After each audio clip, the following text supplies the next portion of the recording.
আসসালামু আলাইকুম। তো আমরা 6 নাম্বার পর্বে এসেছি প্র্যাকটিক্যালের। আমরা ইউনিট 6 নাম্বার পর্বে যেখানে থিওরিতে আমরা পড়েছি 6 নাম্বার। তো ওই 6 এরই প্র্যাকটিক্যাল দেখব আমরা এইখানে প্র্যাকটিক্যাল পর্বে। তো 6 নাম্বারে ছিল যে প্যারাগ্রাফ ফরম্যাটিং। তো আমরা প্যারাগ্রাফ ফরম্যাটিং কি জানছি যে ক্যারেক্টার ফরম্যাটিং তো তখন শিখলাম। তো এখন আমরা কি শিখব? Paragraph formatting.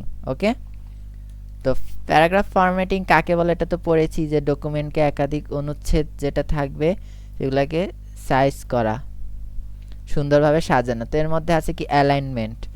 তো অ্যালাইনমেন্টটা কি? অ্যালাইনমেন্ট হচ্ছে এখান থেকে নিই, যেটা মাঝখানে থাকবে এই যে অ্যালাইন সেন্টার ই, এটা মাঝখানে থাকবে না শুরুতে থাকবে না শেষের দিকে, যে সেন্টারে দিলে এই যে অ্যালাইনমেন্ট মাঝখানে আসলো, আর এটা দিলে অ্যালাইন কি রাইট, না এই যে অ্যালাইন রাইট, কন্ট্রোল আর। তো ফন্ট স্টাইল ডান পাশে গেল।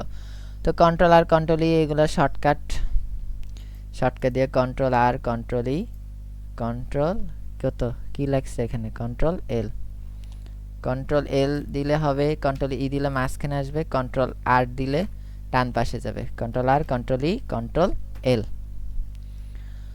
আচ্ছা, তারপর কি লাইন স্পেসিং, লাইনের মধ্যে ব্যবধান। এই যে এটা হচ্ছে যে লাইন স্পেসিং, এই চিহ্নটা দেখতে পাচ্ছেন, এটাকে বলে কি লাইন স্পেসিং। তো লাইনের মধ্যে ব্যবধান আমরা কতটুক দিবে, 2 দিতে পারি। এই যে এখান থেকে এটা ফন্ট স্টাইল আর ফন্ট সাইজের মাঝখানে যে দূরত্ব না, এটা বাড়ছে না, এটা আরও দিই, এই যে আরও বাড়ছে না ফন্ট স্টাইল আর ফন্ট সাইজের মধ্যে দূরত্ব। এখন এটাকে 1 দিই, এই যে দূরত্ব কমে গেছে। তো এটাকে বলে কি লাইন স্পেসিং। তো প্যারাগ্রাফ স্পেসিং কি? 2টি অনুচ্ছেদের মধ্যে ফাঁকা জায়গা নির্ধারণ করে, এটাকে বলে কি paragraph spacing. Special indent paragraph স্পেসিংটা কোথায়, এখানে পাইতেছি না প্যারাগ্রাফ স্পেসিং। আচ্ছা, তো আমার এখানে হয়তো দেখাইতেছে না, প্যারাগ্রাফ শেডিং দেওয়া আছে। আচ্ছা, তো প্যারাগ্রাফ স্পেসিং মানে হচ্ছে এটার মধ্যে দূরত্ব ঠিক করে।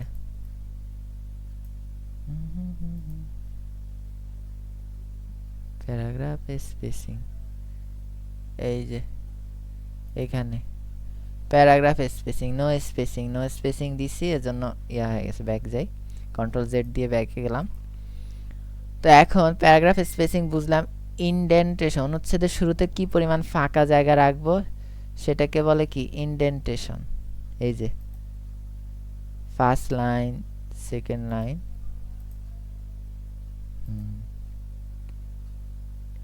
ইনডেন্টেশন।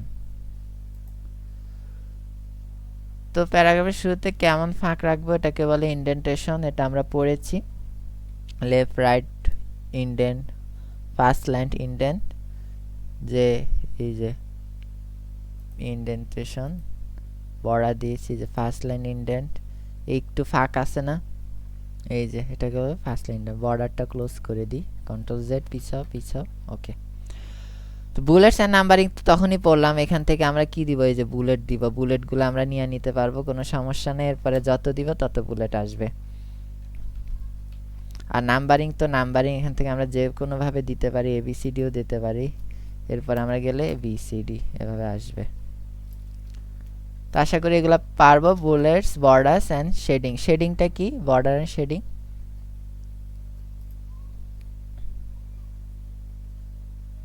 কালার, বর্ডার শেডিং কোথায় গেল?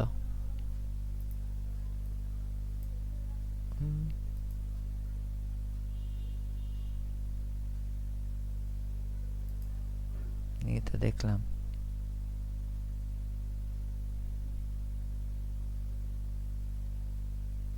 এই যে প্যারাগ্রাফ শেডিং, এই যে এটাই হলো শেডিং।